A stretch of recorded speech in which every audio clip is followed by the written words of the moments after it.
Good morning, everyone.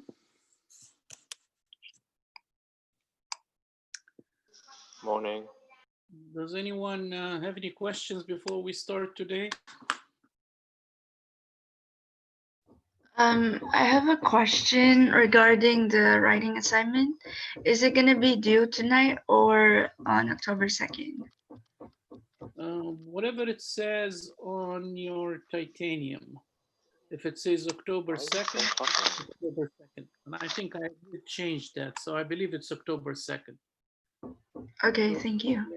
just go by whatever you see on titanium, and that's the date.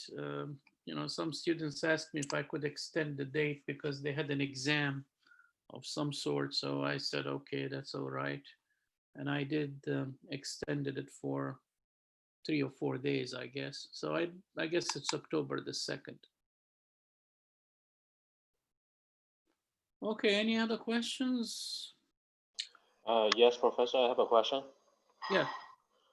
So I believe last class you went over the specific factor model, and you explained like the real income for workers is defined by wage divided by the price of agriculture, so that would increase, and the wage divided by the price of manufacturing, that would decrease. Can you like elaborate on that a little bit more, because I don't really understand what that's supposed to mean? Okay. So what the specific factor model is saying is that when countries trade with one another in the short run, and factors obviously in the short run, if they are specific like capital and land, they cannot move easily, but labor can. So labor can go from the agricultural to the manufacturing sector with no problem.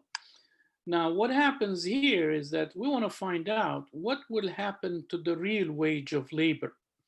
In other words, the real income. So we're really not interested in the money income, but we are pretty much interested in what labor can buy with that income that they earn.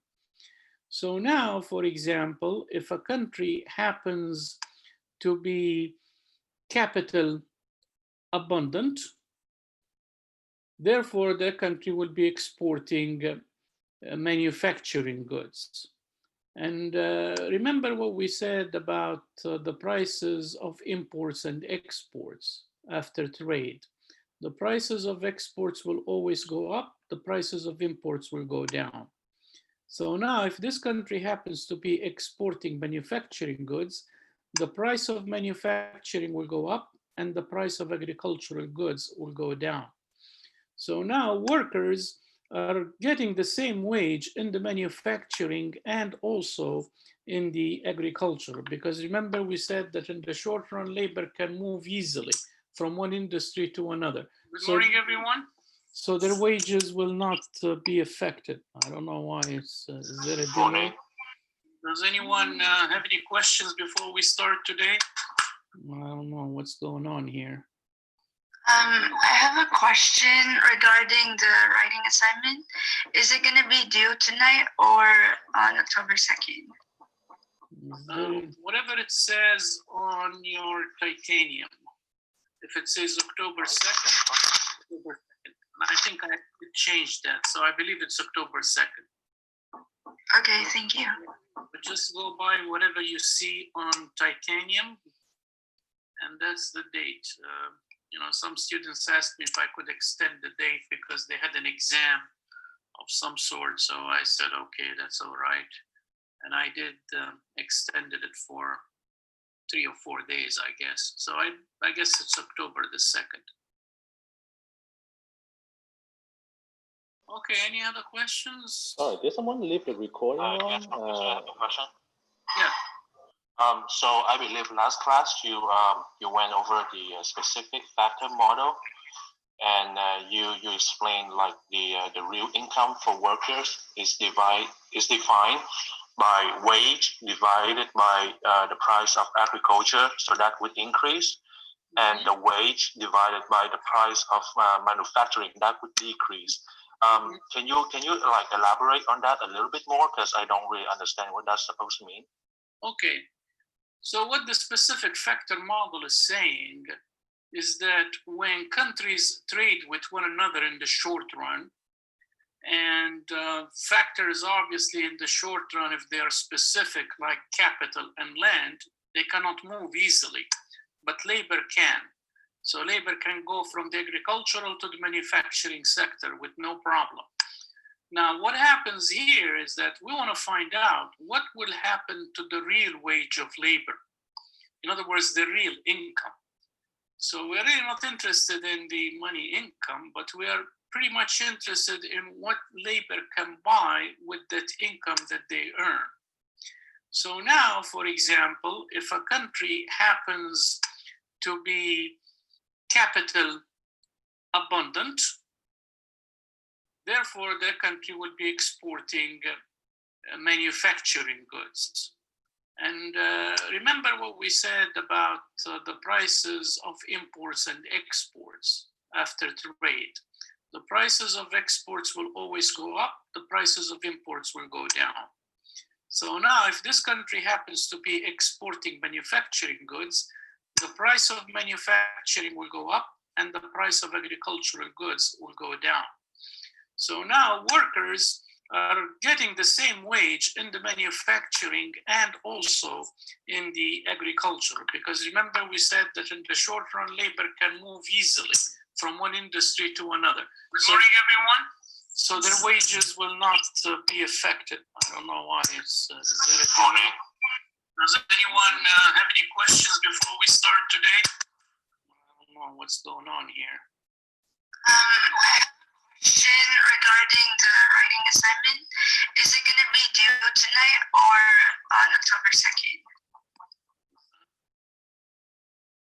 I guess I'm sorry for all of that interruptions. Can everyone hear me? Yes. Yeah, there was some Yes. delays, I guess, and the reason is my fault. I tried to get the lecture recorded on YouTube at the same time we were doing Zoom, so there was some sort of a conflict here. I'll probably have to figure it out later on. And the reason why I'm doing this is because I feel it's a lot more easier for you to see the recordings on YouTube rather than to have them through Zoom, through the link that I'm sending you, because some students have been having problems with the link. So that's why, I decided to go with YouTube. But I guess, there's a problem there, an issue which I have to resolve later on. We don't have time for it. Anyway, let's continue with the question that the student posed. Now, as far as the real income is concerned for workers in the manufacturing sector, their real income would fall. And the reason why it would fall is simply because they are buying more of the manufactured goods, and the price of manufactured goods happen to go up. So their real income would fall if these workers happen to want to consume more manufacturing goods. However, if these workers prefer to consume more agricultural goods, they will see their real income would increase. Why? Because now they can buy more with their wages in terms of agricultural products. So they will see the real income going up. And for this reason, the specific factor model says that we really don't know what's going to happen to the overall real income of workers. And the reason is simply because we don't know what these workers are going to do. Will they consume more of agricultural goods, or will they consume more of manufacturing goods? If these workers happen to be consuming more manufacturing goods, then they will see the real income would fall. However, if they decide to consume more of agricultural goods, then they will see their real income increase. That's basically all what the specific factor model is saying. So it's saying that when it comes to the real income of workers, it is very ambiguous. We don't know. It could go up, it could go down. It all depends on the consumption patterns of workers. Does this make it easier now for you to know exactly what that is? Professor, I think yeah, you might want to check on your audio to see if it's on like max because like when you speak it's kind of low. It's kind of loud. No, it's low. Like the audio is low on your end. I think. Like, can you check if like it's on high? Okay. I'm getting the audio just fine. Same Yeah. here. I think it's because you got closer to the mic. Yeah. Well, so just you might also want to check your audio and find out. Maybe you have something wrong with your audio. But anyway, so let's not waste too much time here. Let's continue with the transportation problem. Now, remember last time we started talking about the transportation problem, and we said that it is very important to note that once we include transportation costs into the trade model, then we will no longer have a single price. A single price will no longer exist. We will now have two separate prices. One price will prevail in the exporting country, and the other price will prevail in the importing country. And the difference between the two prices will be the transportation cost. So for example, if the price in the exporting country happens to be $10 and the transportation costs happen to be $2, then the price in the importing country will be $12.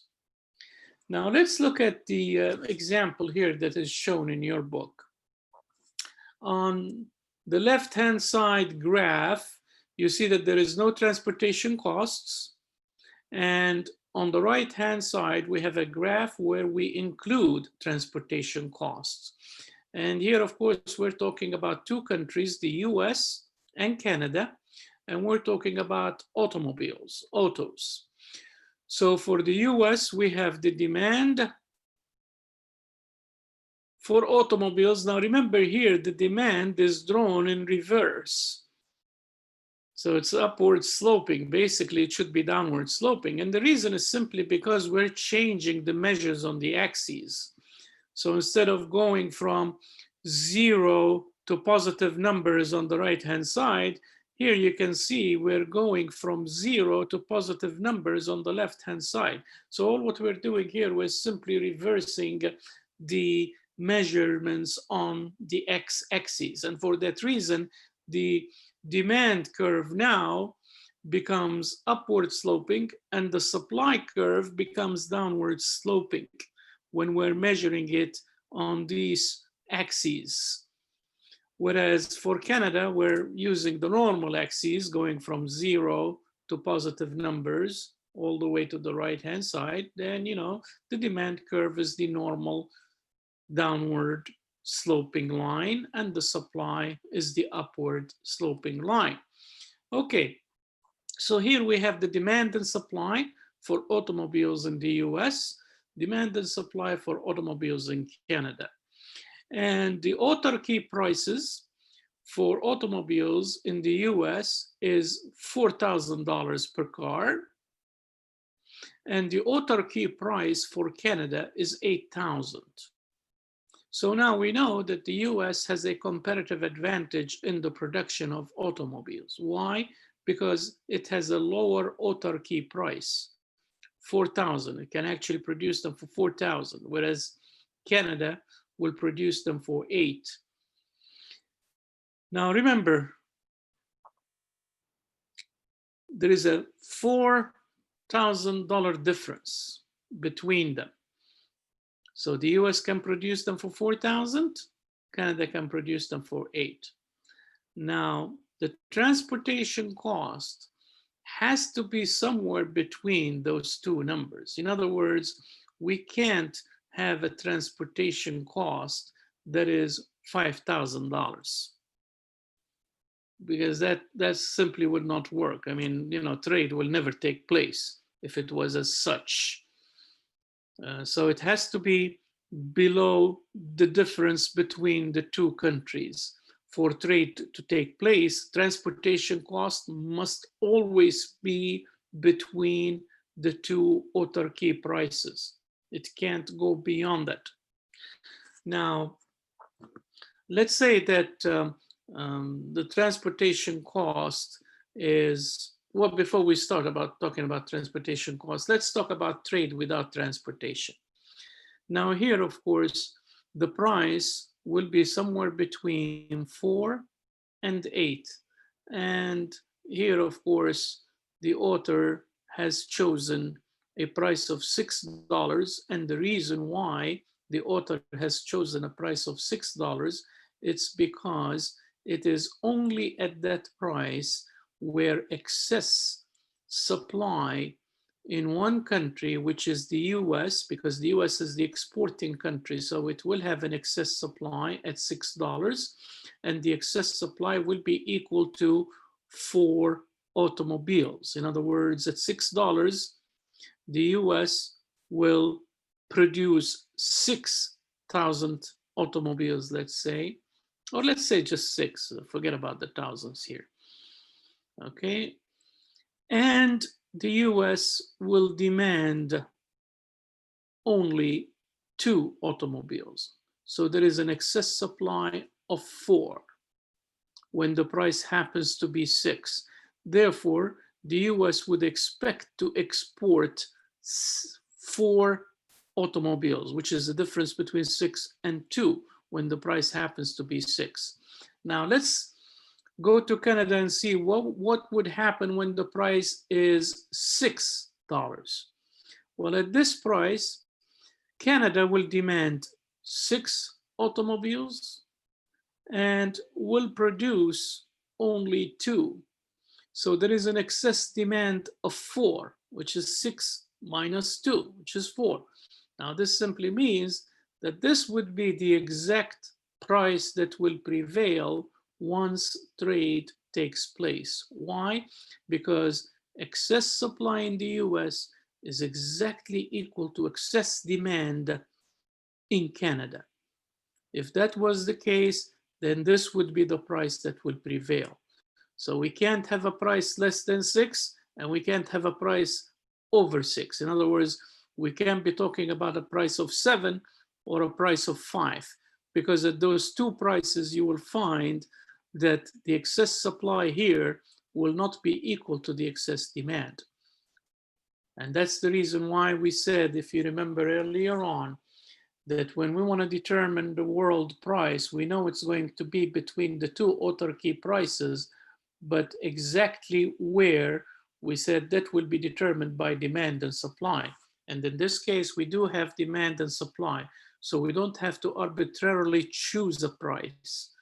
The price will be determined by the equilibrium trade. In other words, excess supply must equal excess demand. Okay, so for that case, now the world price will be $6 per car. Now let's say there are transportation costs now. We're going to be including transportation costs. And let's say that transportation costs are equal to $2 per car. So what would happen here when the transportation costs are $2 per car? Now, if the US says, okay, we're going to keep our price at $6 and let Canada deal with the problem, then Canada has to add $2 to the 6. So now the new price in Canada will be $8. Now, do you think there is an incentive for Canada to trade when the price is $8? No, Absolutely. because the price is higher. Right. So it will not. And the reason is simply because if the price happens to be $8 in Canada, why would Canada want to trade? Because that's exactly equal to its autarky price. So it makes sense for Canada to keep producing at home instead of importing from abroad, keep their firms working domestically, and produce whatever it is for themselves right there at home when the price is 8. So there is no incentive for Canada to engage in trade if the price happens to be $8. Therefore, the US now would say, oh, well, wait a minute. We probably made a mistake here. So we need to reduce our prices so as to lure Canada into trade with us. Otherwise, we're not going to be having any trade. So what's the US going to do? Let's say the US says, okay, instead of $6, we go to $5.50. So if it is $5.50 in the US, what will be the price in Canada? 8. No. Wait, never mind. 750. Very good. Remember what we said. The price difference must always be equal to the transportation cost. So if the US happens to charge $5.50, Canada will have to charge $7.50. But then again, let's say that the US will charge $5.50. And if we do that here on this graph, we will come up with a certain excess supply for the US. And at 750, right here, if we go right there, we will come up with a certain excess demand for Canada. Now, if we have all these numbers right here on the vertical axes correctly drawn to scale, if you will, we will be able to determine that this will never be the case. And the reason is simply because excess demand here at 750 is not equal to excess supply right here when the price is 550. So this obviously is not gonna work. And as a result, we will try to continue reduce the price here for the US. So if we go to 5, and if we go to 5 in the US, we will get a certain excess supply for the US. And if the price is 5 here, it's going to be 7 here. And we come right here and we figure out what the excess demand at 7. And we will find that the excess demand at 7 is exactly equal to the excess supply at 5 for the US, which is shown right here on this graph, you know, with numbers and everything. So we know exactly that at the price of $5, the excess supply in the US will be exactly equal to 2, which is 5 minus 3. That's the excess supply when the price is 5 in the US.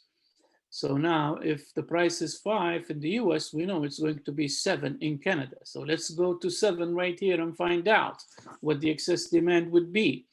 So at 7, the demand will be 5. And at 7, the supply will be 3. So what's the difference here? What is the excess demand? 2. 2. So obviously 2 is exactly equal to 2 right here. And voila, that's basically the answer.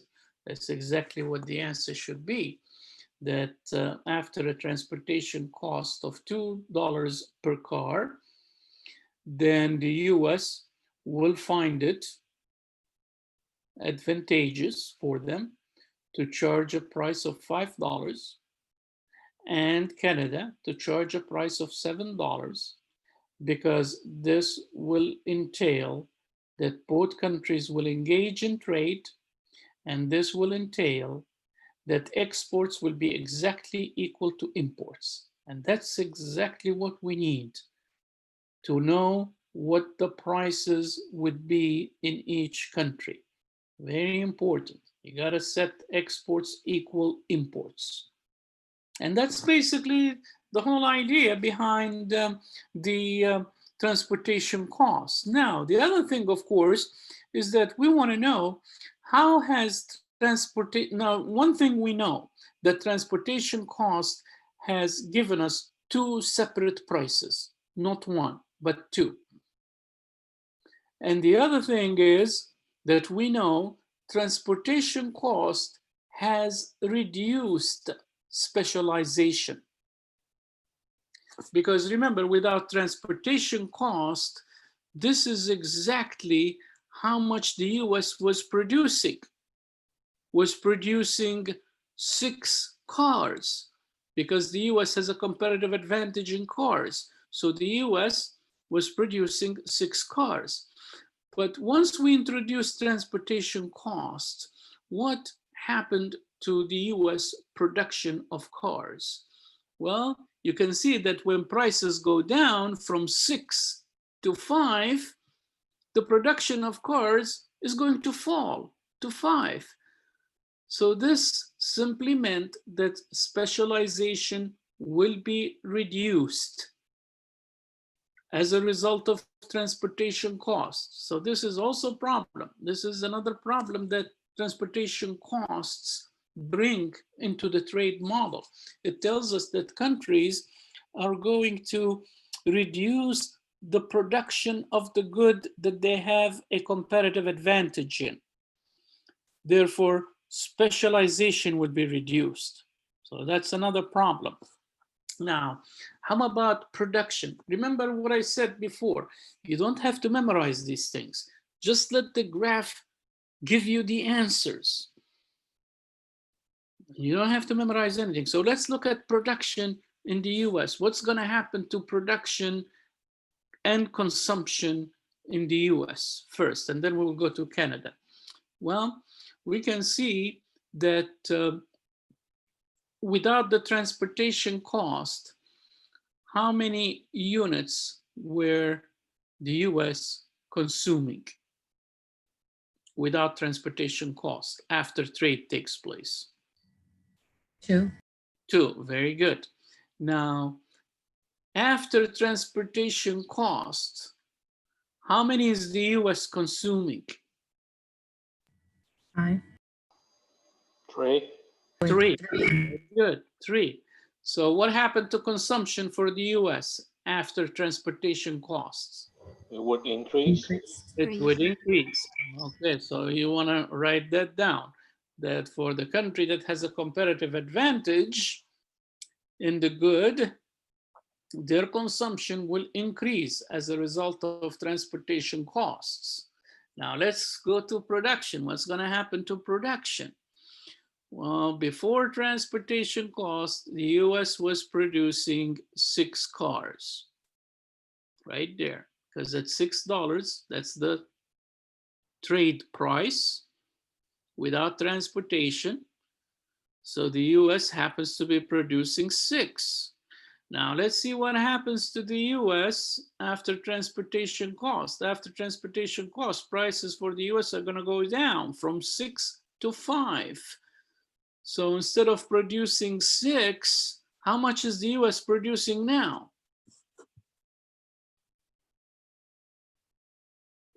5. 5, very good. So what happened to production? It decreased. It decreased, went down. So now we know exactly what happens to consumption, and we know exactly what happens to production. For the US, that's the exporting country.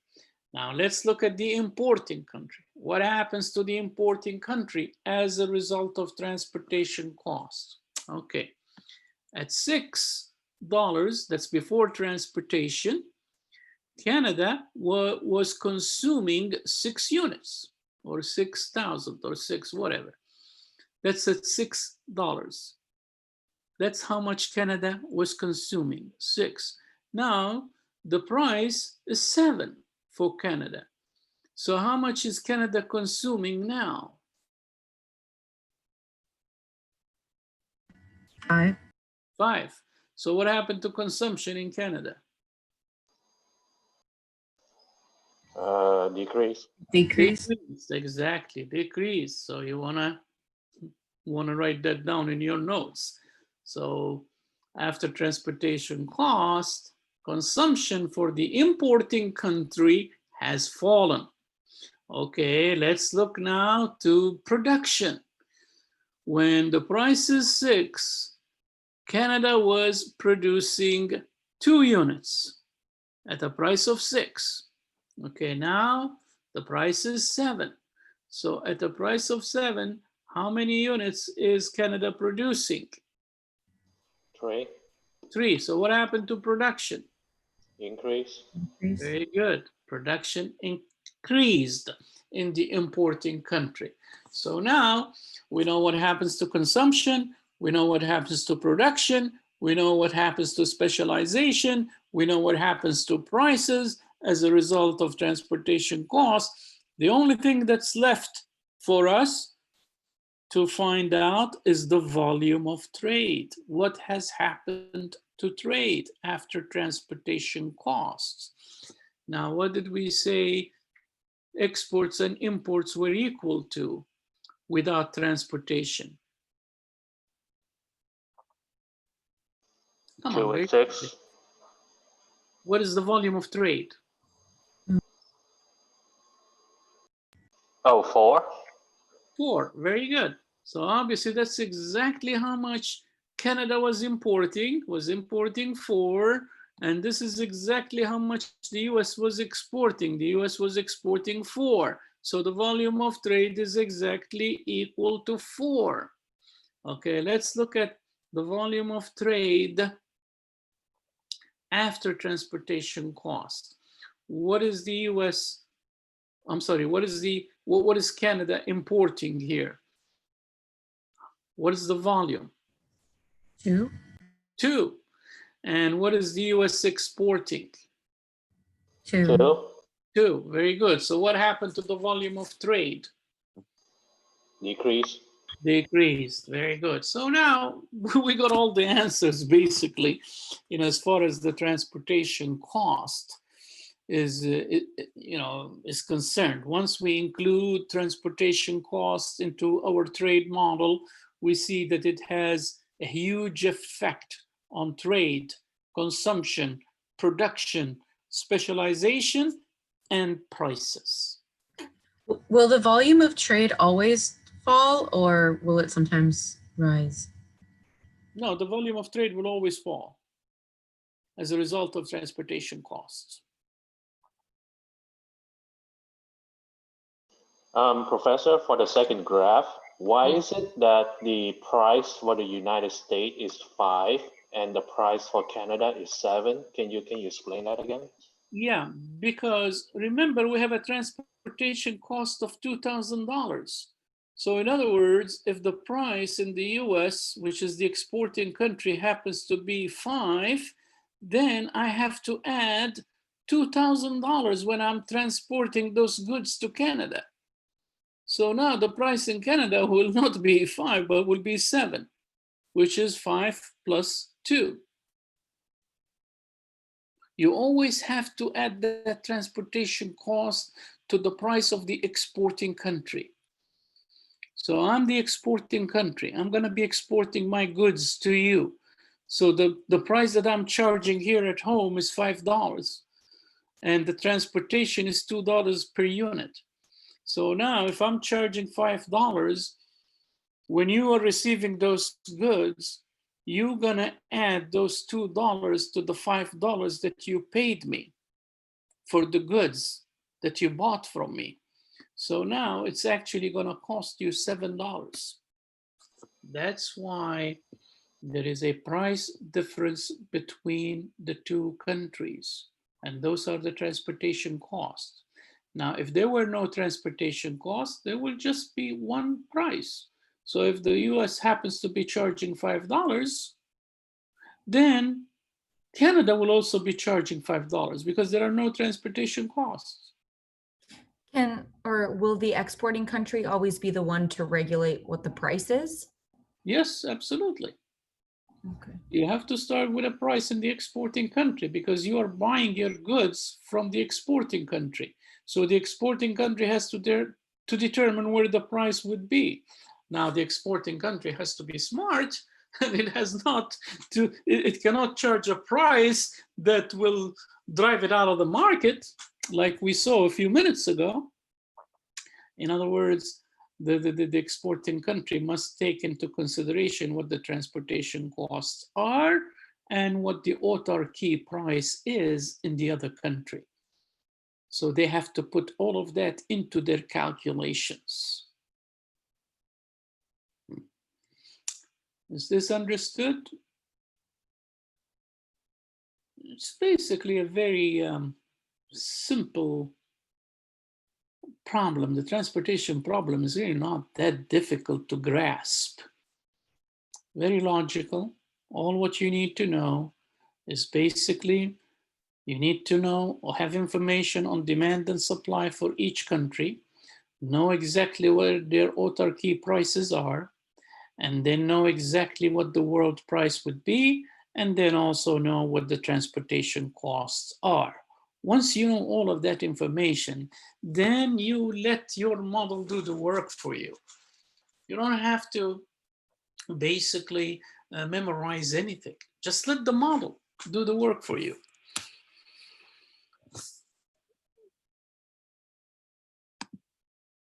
Okay, is this understood? Anyone has any questions on that?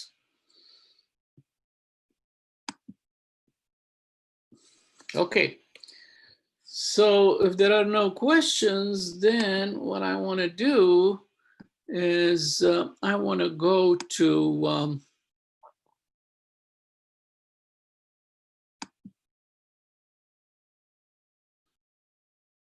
chapter 4, basically, which deals with, let's see here, what deals basically with tariffs, trade and tariffs. And what we want to do is, let's see here, hope it doesn't take too long. This is one of the problems that I'm facing right here with this downloading. Okay, let's skip this. I can't skip it, but anyway. Yeah, it's not letting me do anything until it loads everything.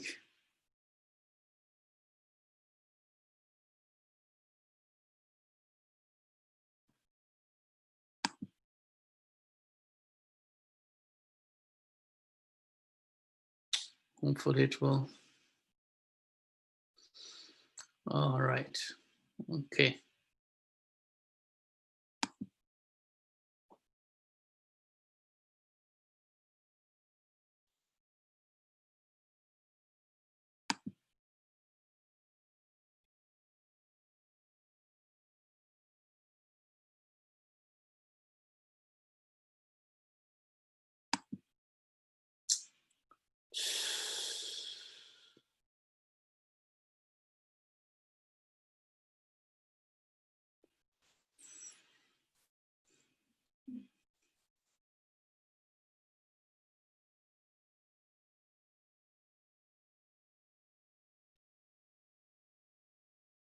But it's done now.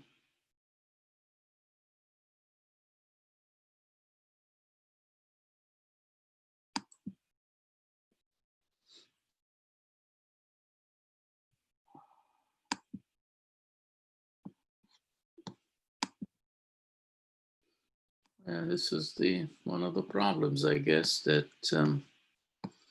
we have to deal with. But anyway, in this chapter, there are certain things we're going to be covering and certain things we're going to be skipping. So just make sure that, well, anyway, since this lecture is going to be recorded, so you don't have to worry about missing anything out. But these are the things that we want to look at. We want to look at the tariff concept. In other words, the definition of a tariff. What does it mean? Types of tariffs, effective rate of protection. Then we're going to skip tariff escalation, outsourcing, dodging. All of these are case studies. If you are interested, you can actually read them from your book. And I mean, the book does a very good job of explaining those case studies. Tariff effects. So we're going to be skipping all of these. Tariff escalation, outsourcing, dodging, postponing import tariffs. All of that will obviously skip. So from the effective rate of protection, we're going to go to tariff effects, an overview. We'll look at an overview of that. Tariff welfare effects, consumer surplus and producer surplus. Those are the things we're going to be focusing on. Tariff welfare effects, small nation. We're going to look at a small nation model. And then we will look at the tariff welfare effects for a large nation model. And then we will look at examples of some US tariffs, how a tariff burdens exporters, tariffs and the poor, arguments for trade restrictions. And then we'll probably very briefly talk about the political economy of protectionism, but we will not focus too much on it. So that's basically everything that we need to do in as far as this chapter is concerned. Now, let's look at one of the free trade arguments. But before we do that, you know, the author really looks at trade for the whole countries, if you will, in terms of a spectrum. And it's a wide spectrum, basically.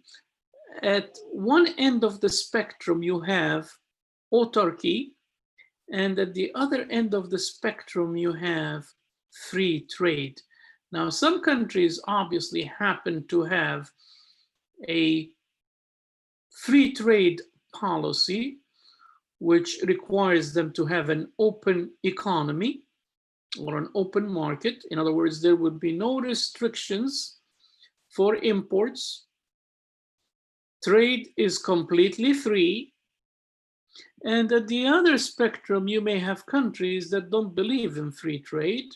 They only believe in protecting their industry and their economy. And as a result, they decide to practice autarky. In other words, a closed economy, a closed market. Now, usually it's very, very difficult to find countries on either end of the spectrum. And if there are, there would be extremely few countries.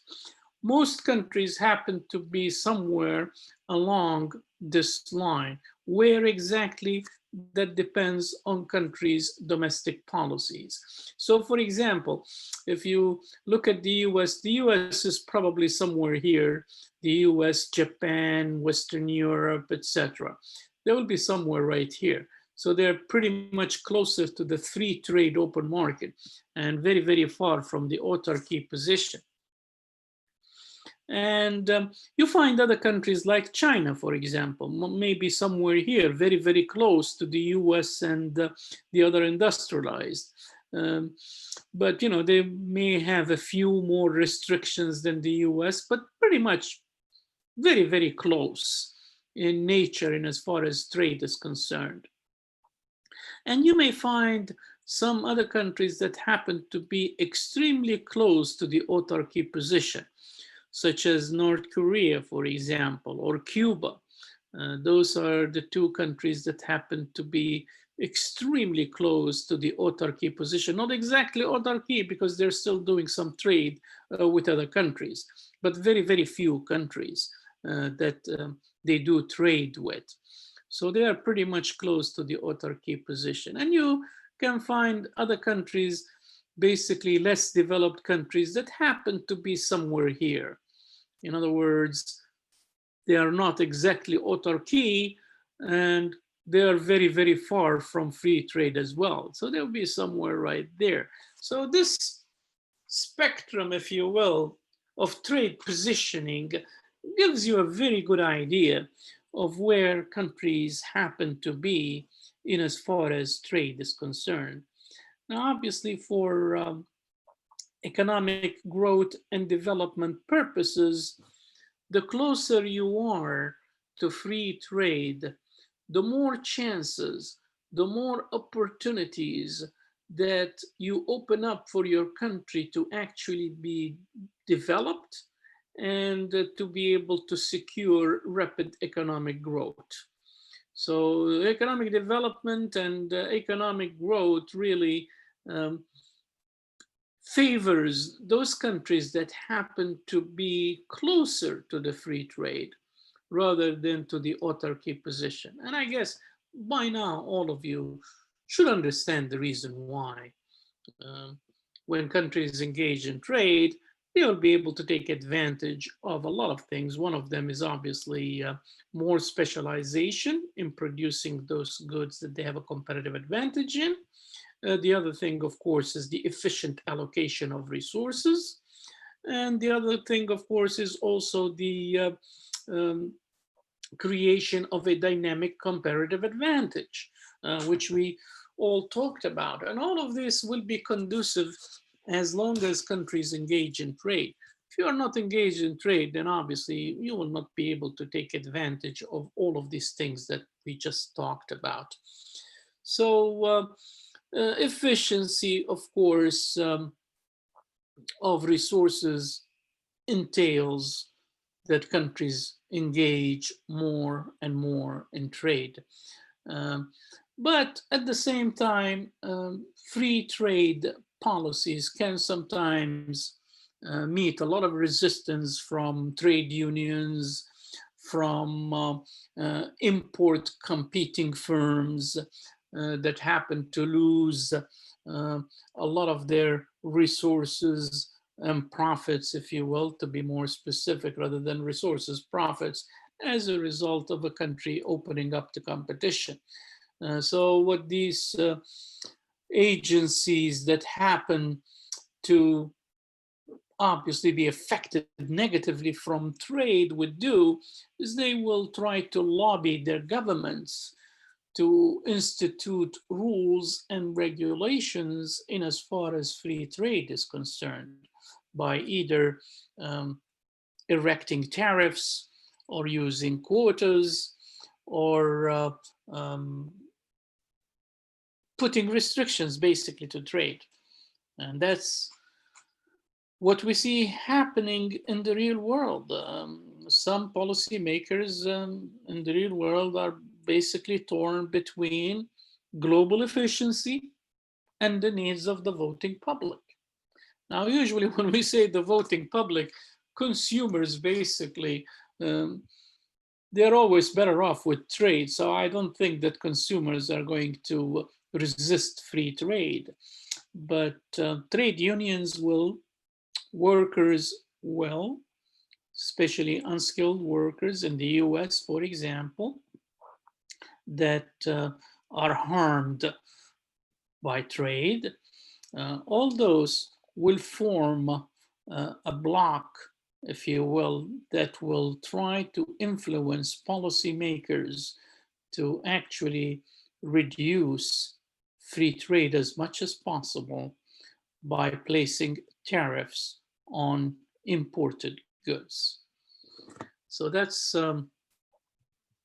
basically what we see in the real world happening, that free trade does not benefit all segments of society. It benefits some and it hurts others. And those that are hurt by free trade will get together, form lobbies, and lobby the government and policymakers to pretty much put tariffs. So a tariff here is simply defined as a tax, basically, that is placed on a product when it enters national borders. That's what a tariff is. It's simply a type of tax that is placed on a product when that product happens to enter a particular country. So we do have what we call import tariffs, and we have also export tariffs. Now we will explain what export tariff is in just a minute. But what are import tariffs? Simply taxes, again, that are placed on imported goods. That's what an import tariff is. And sometimes, people tend to refer to it as a customs duty. In other words, once it tries to enter a certain country, it enters it through borders. And that's why we happened to give it the name of customs because you always see customs at the port of entries. And by the way, this also applies to travelers. You know, if you happen to travel overseas and you happen to come back later on with a bag of gifts and presents, you really have to declare that legally. You have to declare them, and you have to pay a certain tariff on them. But usually, you know, most people don't do that. And you know, when you're asked to fill in that piece of paper when you come in from visiting other countries, if you have anything to declare and put the values on it, you know, people usually put values that really don't require you to pay any duties. But, you know, legally, you're supposed to be paying a tariff on all the goods or gifts that you happen to bring into the country if they surpass a certain value. Okay, so those are basically what we mean by import tariffs. Now, export tariffs, on the other hand, these are taxes, again, that are imposed on goods that are being exported overseas. Now, you may say, well, why would we want to do that? We really want to promote exports, so why do we want to put tariffs on goods that we're exporting? Does this make sense? By putting tariffs or taxes on the goods that we want to export? In other words, do we really want to eliminate our competitive advantage that we may have? Anyone, does anyone have any idea why countries may want to put a tax on their exports?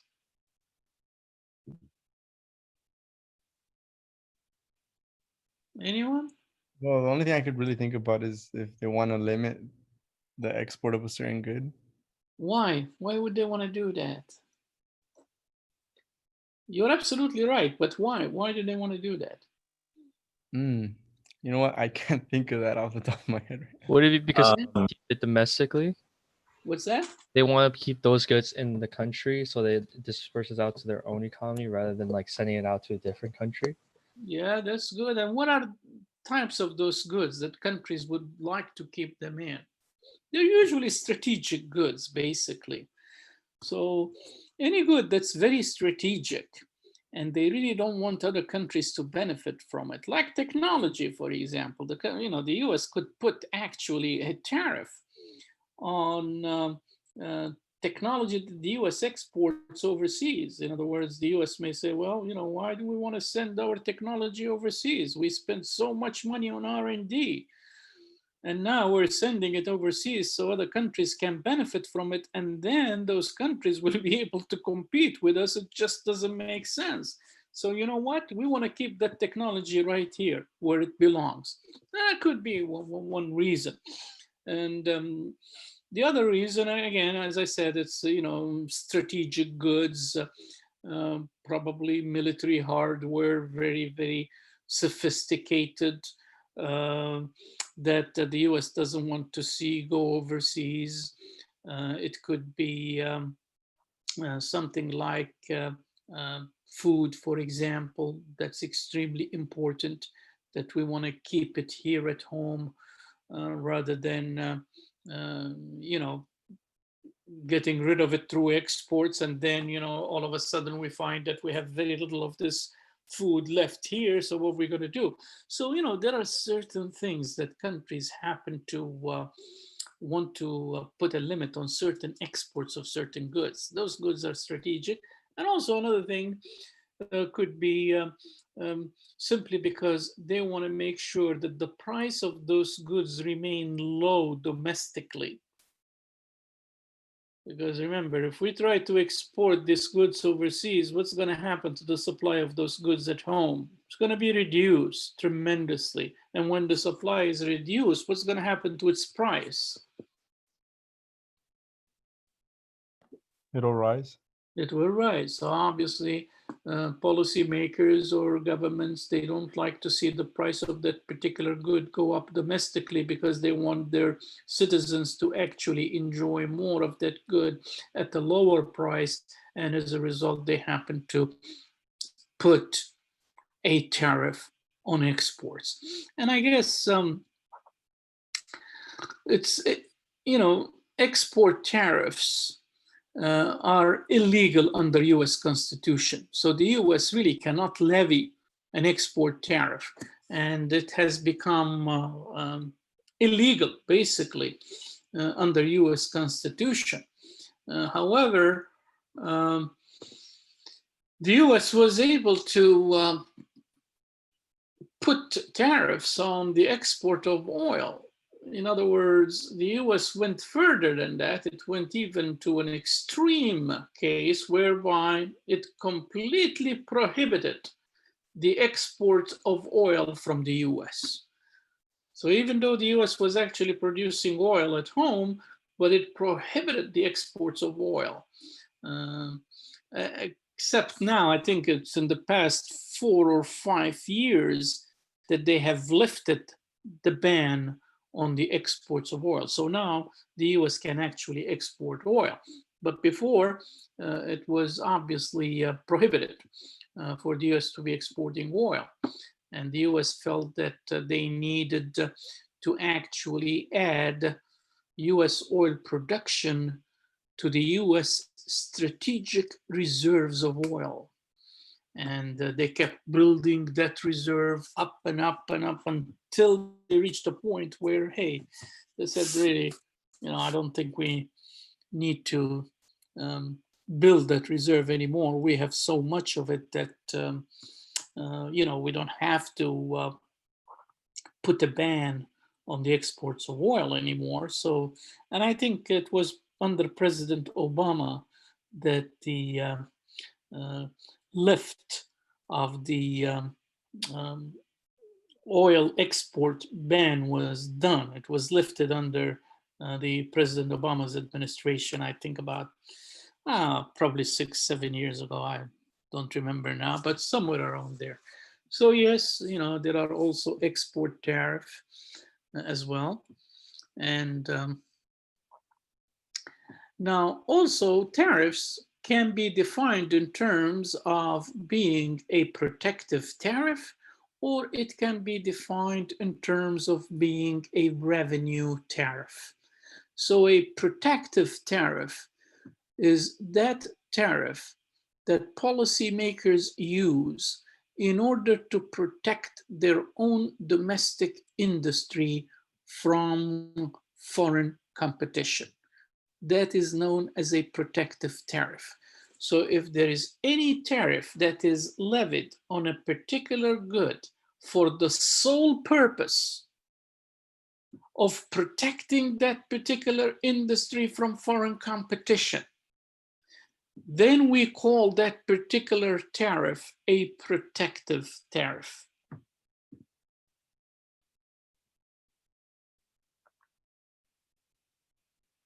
On the other hand, if we happen to impose a revenue tariff, well, then we say that the purpose of that tariff is simply to generate tax revenues. It has nothing to do with protecting domestic industry from foreign competition, but it has more to do with generating tax revenues. And these revenue tariffs refer to both imports and exports. So it's very possible to have an export tariff for the sole purpose of generating tax revenues, and also to have an import tariff, again, for the sole purpose of generating tax revenues.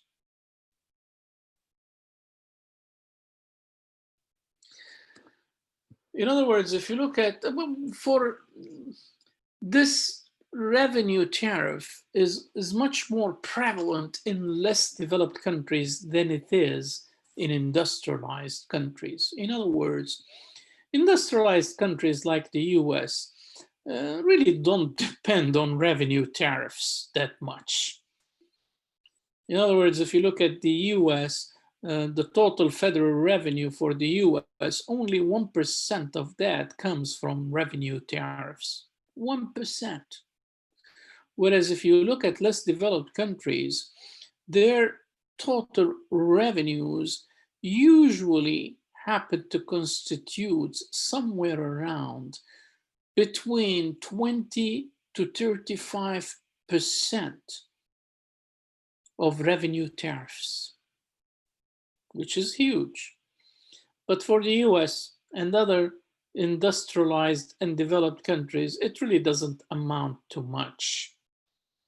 Yeah, like here you see, for many developing nations rely on tariffs as a major source of income, which is, as I said, between 25 to 35%, which is, a major source of income for small, less developed countries, especially those countries that happen to depend on agricultural produce.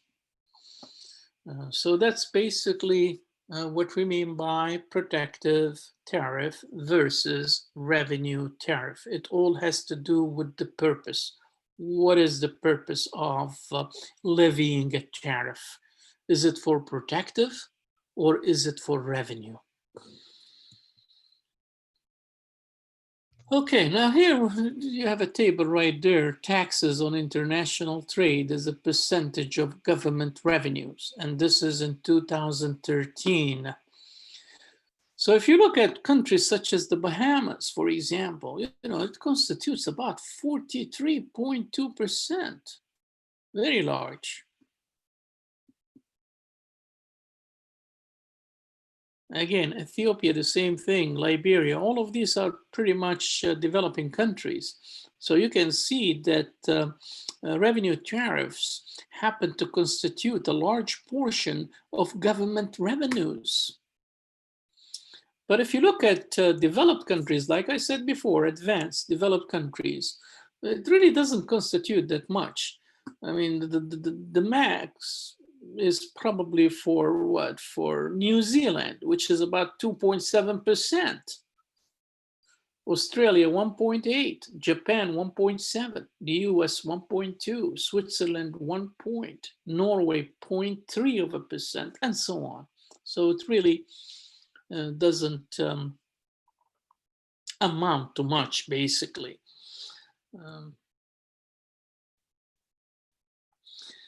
Okay, now the types of tariffs. What are the types of tariffs that we have? Well, we have different types of tariffs. We have specific tariffs, we have ad valorem tariffs, and we also have what we call compound tariffs. Now, let's start with a specific. What is a specific tariff? Specific tariff simply refers to a fixed amount of money per physical unit of imported product. Like, for example, you happen to levy a $1,000 per car imported from overseas. That's known as a specific tariff. In other words, you're very specific about the amount. You're going to impose $1,000 for any car that comes in. Any car that you import from overseas, you have to pay $1,000. If that's the case, then that $1,000 is referred to as a specific tariff. And the good thing about specific tariffs is that they're very relatively easy to apply and administer. $1,000 per car. You don't care what kind of car it is. Mercedes-Benz, BMW, Honda, Lexus, you don't care. You're simply imposing or putting $1,000 per car. So, a specific tariff, very easy to apply and to administer. And then, it's usually provides domestic producers with increased protection during recession when prices are falling, which is, a good thing for domestic producers to see those tariffs imposed. Now, tariffs can also be ad valorem. And here by ad valorem, we simply mean a fixed percentage of the value of the imported good. Let's say, for example, now instead of saying we're going to levy $1,000 per car, that's a specific tariff, we're going to say, no, we're going to have an ad valorem tariff. And we're going to say we're going to impose a 10% tariff on cars. Now, this would make a difference because obviously a car that is valued $10,000 and you impose a 10% tariff on it is very much different from a car that is valued at $50,000 and you are imposing 10% tariff on it. So ad valorem tariff is a fixed percentage of the value of the imported product.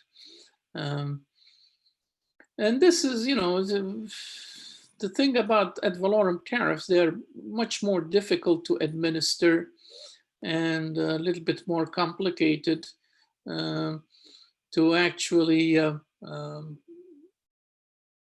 estimate basically where and how much percentage you want to put on each one.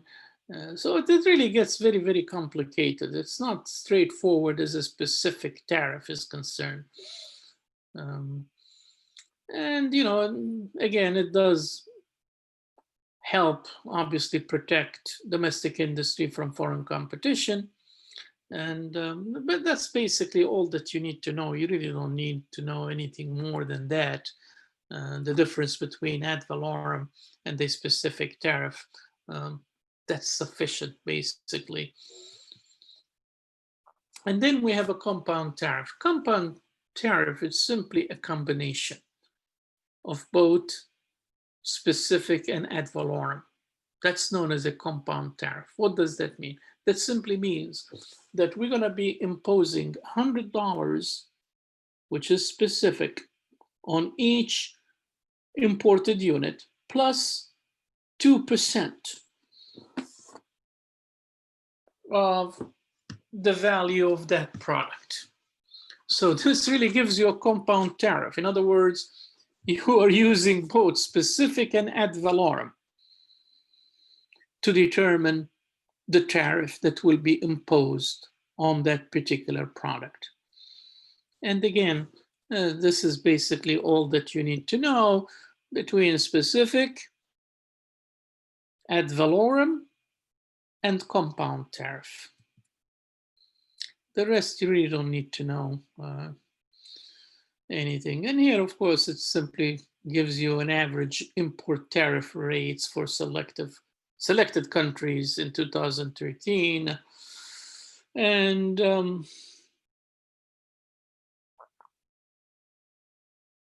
you can see the Bahamas happens to be imposing the largest tariff on average, 28.1. China, you can see it's 7.8 average. The US is 2.7. Japan is even lower, 2.4.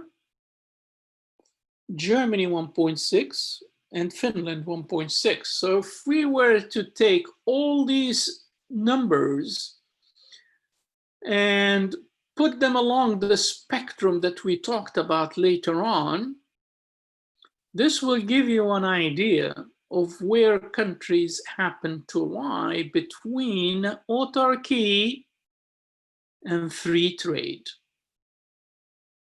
So the Bahamas are pretty much closer to autarky than free trade.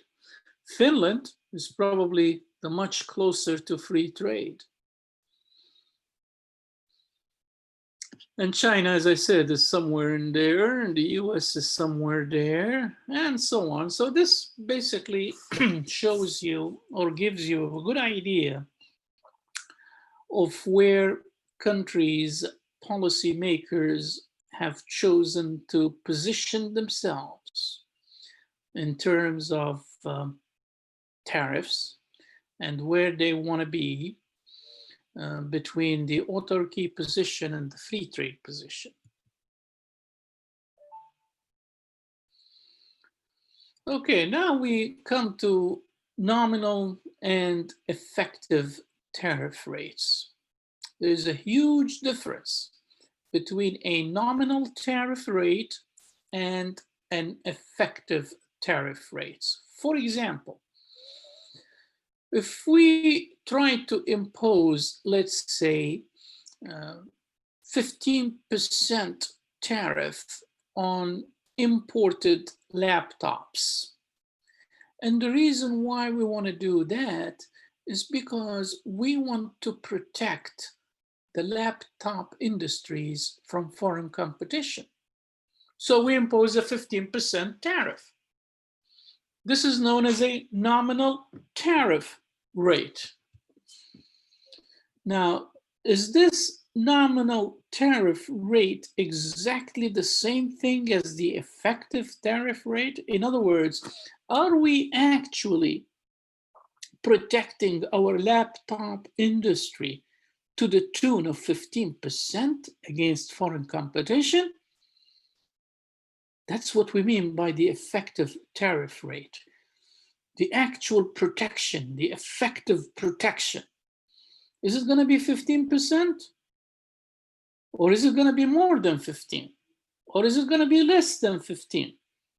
So in order to do that, we have to find or calculate what the effective rate of protection is. And we're going to use a formula. I'm going to give you a formula that I like to use, which is much, much simpler than the one that you have in your book, but you could use either, and you will always come up with the same answer. So I will pretty much use my formula later on. Probably will not be able to do it today because we don't have time, but next time we will look deeper into the effective rate of protection, what it means, and how to go ahead and compute that effective rate of protection. So I'm going to stop right there, and if there is anyone with questions, please let me know right now before we close.